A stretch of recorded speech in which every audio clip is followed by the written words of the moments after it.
Hello guys, munofara here kwese kwamuri? Hanzi murume ane makore 35 akafa mushure mekurova sini rehure. Guys, zvichiri zvega here izvi kana kuti yatovawo mushonga? Shuwa munhu ofa ari pamusoro pemunhu. Guys, zvotyisa izvi.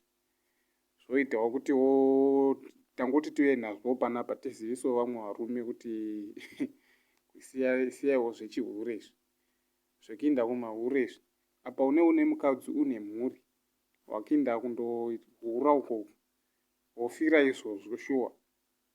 Guys, nyaya yachona yakamira yakadai. Hanzi mushure mekufa kwaCharles Majawa, mukadzi anoita zvechipfambi uyu akaudza vamwe vake zvaive zvaitika asati audza mapurisa kuti murume uyu afa ari pamusoro pake vari pabonde.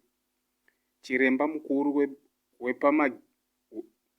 mukuru wepamigove Health Center akataura kuti murume uyu akafa mushure mekunge hana yake yarova zvakapfurikidza. Mukadzi uyu akaonekwa asina mhosva pakufa kwaCharles. Guys, chero asina mhosva, munongofira pamusoro pemunhu. Guys, pakaipa chaiko.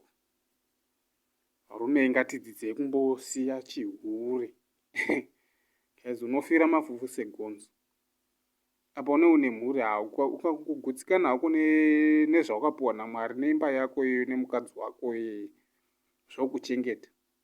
Saka guys, ndonyaya yandangoya nayo chingoti womunzwe zvadii zviri kuitika, zvinhu zviri kutoitika.